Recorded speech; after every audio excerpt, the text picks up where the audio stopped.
5월 26일 목요일 새벽 기도회를 시작하겠습니다. 사도신경을 고백하시고 찬송가 456장을 부르신 후에 하나님의 말씀을 함께 나누겠습니다. 오늘 하나님께서 저희에게 주신 말씀은 고린도전서 11장 27절부터 34절까지의 말씀입니다. 그러므로 누구든지 주의 떡이나 잔을 합당하지 않게 먹고 마시는 자는 주의 몸과 피에 대하여 죄를 짓는 것이니라. 사람이 자기를 살피고 그 후에야 이 떡을 먹고 이 잔을 마실지니 주의 몸을 분별하지 못하고 먹고 마시는 자는 자기의 죄를 먹고 마시는 것이니라.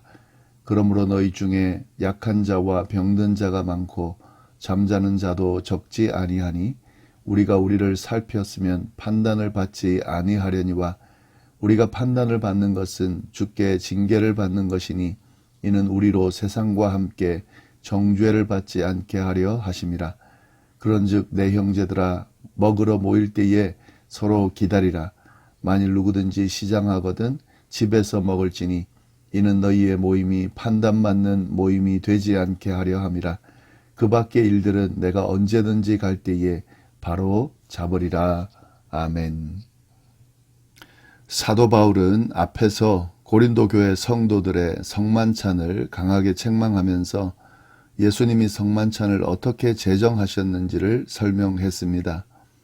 이제 바울은 고린도 교회에 있는 잘못된 성만찬의 악영향을 경고하면서 그 문제를 어떻게 바로잡을지 권면하고 있습니다. 오늘 본문이 그 내용입니다.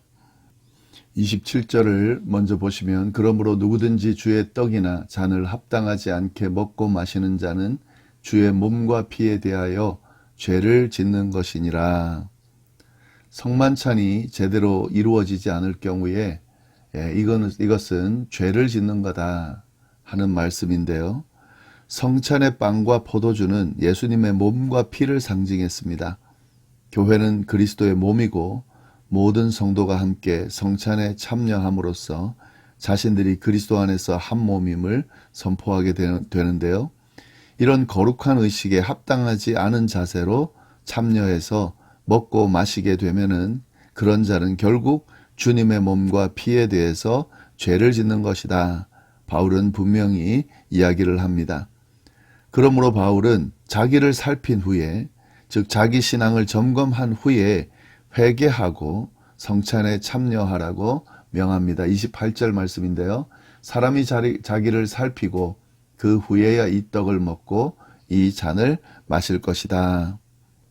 성찬에 합당하지 않은 모습으로 먹고 마시게 될 때에 주님 앞에 죄를 짓는 것이 되기 때문에 자기를 먼저 살피고 그 후에야 이 성찬에 참여해야 된다 하는 말씀입니다. 29절에 다시 강조를 하는데요. 주의 몸을 분별하지 못하고 먹고 마시는 자는 자기의 죄를 먹고 마시는 것이니라. 주의 성찬을 참여할 때에 분별력 없이 그렇게 먹고 마실 경우에는 이렇게 죄를 먹고 마시는 것이다 하는 것인데 30절, 31절, 32절에 보면은 어떤 징계를 받는지가 나와 있습니다. 그러므로 너희 중에 약한 자와 병든 자가 많고 잠자는 자도 적지 아니하니 우리가 우리를 살폈으면 판단을 받지 아니하려니와 우리가 판단을 받는 것은 주께 징계를 받는 것이니 이는 우리로 세상과 함께 정죄함을 받지 않게 하려 하십니다. 바울은 고린도 교회가 성찬을 제대로 진행하지 않았기 때문에 약한 자, 병든 자, 잠자는 자, 곧 죽은 자가 적지 않게 생겼다고 그렇게 이야기를 합니다. 성찬을 무분별하게 행할 때에 자기의 죄를 먹고 마시는 죄를 짓는 것인데 그로 인해서 이런 심판이 일어났다는 거죠. 고린도 교회 안에 병든 자도 많고 약한 자도 많고 죽은 자가 많은데 이 성찬을 제대로 행하지 않았기 때문에 생긴 것이다. 바울은 그렇게 이야기를 합니다. 바울은 이 성찬이 이 성전의 제사와 같은 의미를 지니고 있었다는 것을 잘 알았기 때문에 성찬을 바르게 거행하지 않으면 하나님으로부터 재앙을 당한다라고 경고를 하는 겁니다. 물론 성찬에 참여하기 전에 자신을 살피고 회개하고 마음을 바로잡았다면 이런 심판을 당하지 않았을 겁니다. 그러나 이 고린도 교회 성도들은 그런 모습, 자기를 돌아보는 모습이 아니라 그냥 막 무분별하게 성찬에 참여했기 때문에 주님의 징계를 받을 수밖에 없었다 하는 거죠. 그러나 이런 주님의 정죄는 무조건 고린도 교회 성도들을 정죄하고 그렇게 해서 무너뜨리려고 하는 그런 징계의 의미가 아니고요. 이런 징계를 통해서 다시 세상과 함께 정죄를 받지 않게 하려고, 돌이키게 하려고 그리스도인답게 그 바른 자세로 그렇게 세워지게 하려고 징계를 주셨다 하는 말씀은 꼭 이야기해 주고 있습니다. 32절 하반절인데요. 우리가 판단을 받는 것은 주께 징계를 받는 것이니 이는 우리로 세상과 함께 정죄를 받지 않게 하려 함심이라. 고린도 교회 성도들이 비록 이렇게 징계를 받고는 있지만 이 징계가 그들을 무너뜨리고 망가뜨리려 하는 것이 아니라 그들이 세상과 분리되어서 세상과 함께 정죄를 받지 않도록, 완전히 세상과 함께 멸망되지 않도록 하기 위해서, 돌이키게 하기 위해서 이런 징계를 하나님께서 내리셨다 하는 이야기를 해주면서 그들이 성찬에 참여할 때에 좀 더 의미 있게, 분별력 있게 그렇게 참여하라고 말씀을 해 주십니다. 바울은 이렇게 고린도 교회 성도들의 상황을 지적하면서 책망하면서 이제 어떻게 하면 되는지 그 해결책까지도 제시하는데요. 33절 34절 말씀입니다.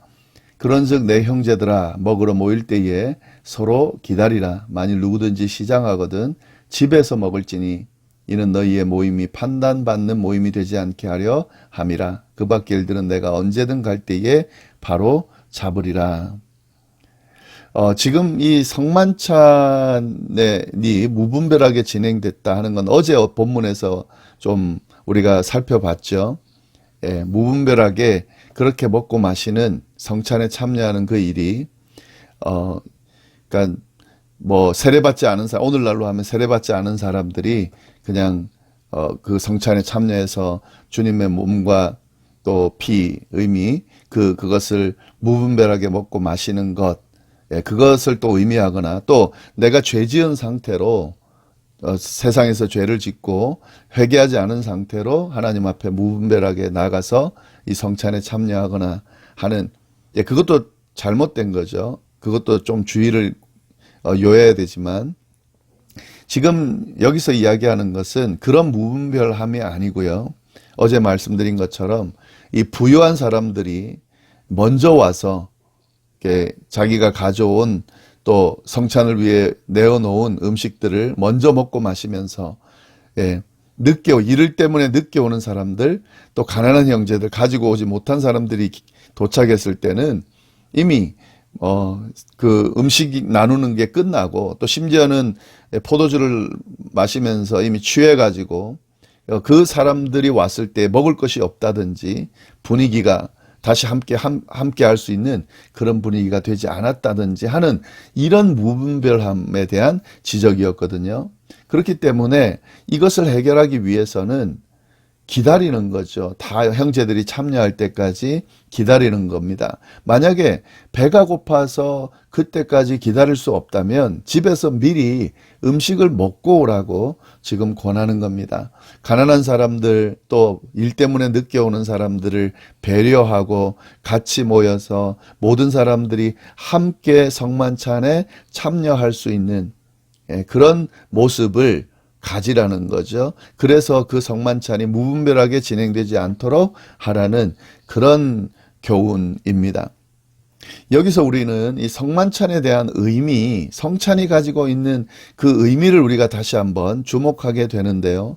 이 성찬이라는 것은 주님의 몸과 피를, 그 희생의 몸과 피를 나눔으로써 주님의 그 보혈을 통한 구원을 받은 사람이라는 것과, 그리고 이런 주님의 보혈로 구원받은 사람들이 한 몸을, 그리스도를 머리로 한 몸을 이룬 사람이라고 하는 것을 확인하는, 또 다시 기억하는 그런 의미의 행위거든요. 이 성만찬이 갖고 있는 의미가. 네, 그 의미를 제대로 지키지 못하고 그 의미를 제대로 이렇게 포함시키지 못한다라고 했을 때에 그 성만찬이 무분별하게 진행된다라고 하는 이야기를 해주고 있는 겁니다.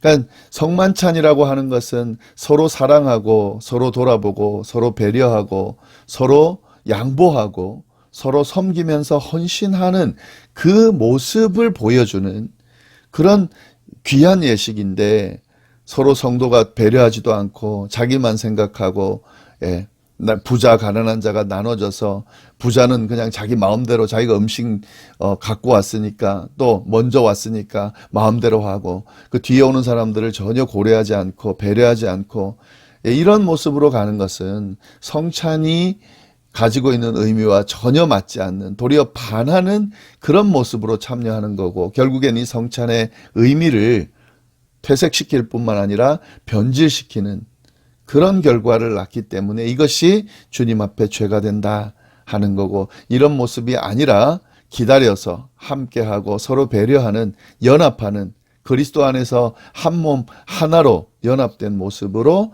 참여해야 된다 라고 하는 말씀으로 이 성찬의 의미와 또 지금 잘못되고 있는 고린도 교회의 성찬식의 이 잘못된 부분을 지적하면서 이런 의미들을 다시 한번 사도 바울이 전하고 있습니다. 결국 우리에게도 동일한 말씀을 주시는 거죠. 이 당시와는 좀 다른 분위기죠. 이 당시 상황에 따라서 이런 표현들이 되어 있지만 결국 그 안에 담겨 있는 의미는 결국 우리에게도 충분히 전달이 됩니다. 성찬, 예배, 또 예식, 또 교회를 같이, 교회 안에서 같이 교제를 하는 이 모든 것들에게도 이게 적용이 되는 거죠. 예, 그리스도 안에서 우리가 하나 된 한 몸이라는 사실을 늘 기억하고, 나만 신앙생활하고 나만 잘되고 나만 복받고 나만 은혜를 받으면 끝이다, 이게 아니라 이 교회 한 몸을 이룬 성도들을 돌아보고 그들의 필요를, 또 그들의 부족함을, 그들의 어떤 모습들을 이해하고 공감하고 또 도와주고 섬기고 나누는, 배려하는, 희생하는 그런 모습으로 하나가 되는 것이 아주 중요하다 하는 그런 말씀을 오늘 말씀을 통해서 우리가 깨달을 수 있습니다. 예, 이 말씀의 의미 좀 다시 한번 잘 생각하면서 성찬의 의미도 좀 다시 새기시고, 또 성찬 안에 담겨 있는 그 의미, 하나됨의 의미, 연합의 의미를 좀 잘 생각하시면서 우리의 삶에, 또 신앙생활에, 교회를 섬기는데 적용하고 그렇게 쭉 성도로서의 삶을 살아갈 수 있기를 간절히 바랍니다. 기도하겠습니다. 하나님 아버지, 감사합니다. 오늘 또 귀한 말씀으로 우리를 깨닫게 하시고, 또 어떻게 교회를 섬기고 또 신앙생활을 해 나가야 하는지, 또 교인들과 어떻게 교제하며 연합해 나가야 되는지 또 의미들을 알려주셔서 감사합니다. 이 의미들, 특히 성찬에 담겨 있는 그 의미들 잘 생각하면서 우리의 신앙생활이 보다 성숙한 그런 모습으로 세워질 수 있도록 인도하여 주옵소서. 함께해 주시기를 간절히 바라고 살아계신 예수님의 이름으로 기도드립니다. 아멘.